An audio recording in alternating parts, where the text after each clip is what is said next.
I've got a feeling deep inside. Oh yeah, oh yeah.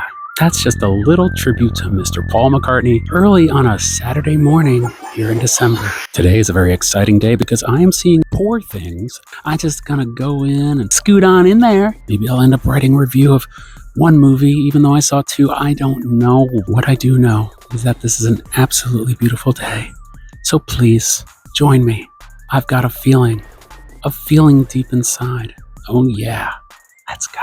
The reason I was quoting the song I've Got a Feeling by the Beatles is I was just listening to the very fine Nothing Is Real Beatles podcast discussing Paul McCartney's most recent tour, where during the encore he literally performs the song with John Lennon on backing vocals on screen behind him, courtesy of Peter Jackson and the amazing restoration he did of the Beatles' rooftop footage. Here's me recommending that to you, and I would also like to recommend the podcast How Did This Get Made, which features Paul Scheer, who still hasn't conclusively made clear to me if he knows that Julia Louis-Dreyfus's name is Julia Louis-Dreyfus and not Julia Louise-Dreyfus. I guess we'll never know. Anyway, for now, let's get some coffee. And it's coffee time. It's a beautiful thing. I mean, how could it get better than this? Look at this steaming cup. A cauldron of deliciousness. Now, I think the barista here at the Black Cow is playing with me by handing me an empty coffee mug at first. And I said, is there an extra charge for the actual coffee? And the barista said, for you, yes. I feel like I am maybe developing a bad reputation here. I don't know. I really do love it here. I am worried they're going to kick me out of here. I have been writing my review of Saltburn, which I saw like 3 weeks ago now. Oh, it has stayed with me. I call it 2023's movie. A word that I have to bleep because I don't know what happens when you use that word online. Things happen. My computer died, which means it's time to go. Where am I going? I think you know. Pleasantville. You hear what's going on behind me?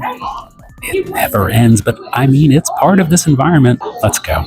I'm embarrassed. It is so incredibly nice out today. It just makes me feel like I need to state that as suffering just continues to permeate the lives of people around the world, the fact that I can stand here and drink coffee and travel all over the place and have a good time, it makes me sick to be a human being, and it makes me feel like garbage, frankly.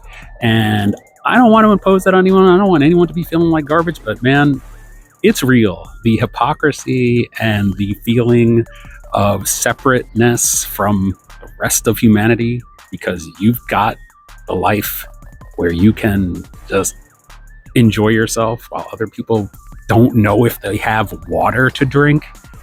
It's pretty sick. Yeah, Pleasantville, New York. It's pleasant. I say that every time. You know why? Because it remains pleasant, and I want to acknowledge that.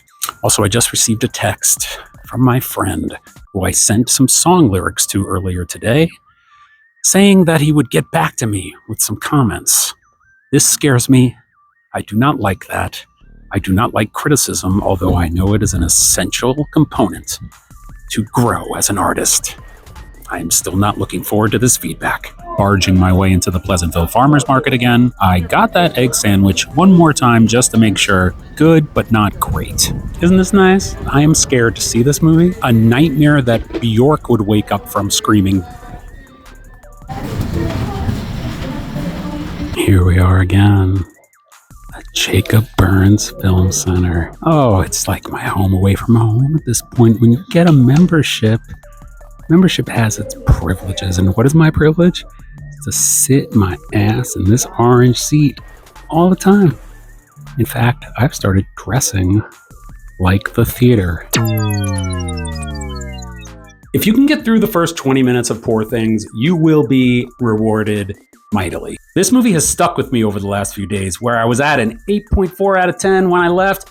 I'm like creeping up. I'm thinking this is one of the best movies of the year. It actually says something about society, how we behave, how we act among other people, and how that can be incredibly mundane and boring. For the first 20 minutes of this movie, I was a little not on board because it's really super beautiful, it's really super interesting looking, but the story itself didn't really grab me until Bella leaves the house and goes out into the world on her own. And that's where this message of human behavior, human interaction, and how you should conduct yourself kind of comes into play in a way that I've never seen in a movie before and really connected with me. Bella is off the chain as far as how she acts, and it's no surprise because she has the brain of a baby, literally. And how does a baby behave? A baby behaves any old way it wants to because it doesn't know any better. It's like, I'm not in society, I'm just being a baby. I'm just doing baby things. On a very personal note, as I was watching, I'm like, she reminds me of somebody, and I could not put it together. And I started to realize she reminds me of this dude I went out with for a really long time, who I've talked about on this channel before, who acted so crazy in public sometimes that I thought like my life was in danger. But it's also one of, if the only thing I miss about that person, because he behaved in a way that was like a baby, which was very free and up for anything, even if it meant getting us potentially in all sorts of trouble. I will be surprised if Emma Stone and Mark Ruffalo are not both nominated for Oscars for this film. Probably Willem Dafoe as well. It's amazing what she does as far as transforming this character throughout the film, like a baby.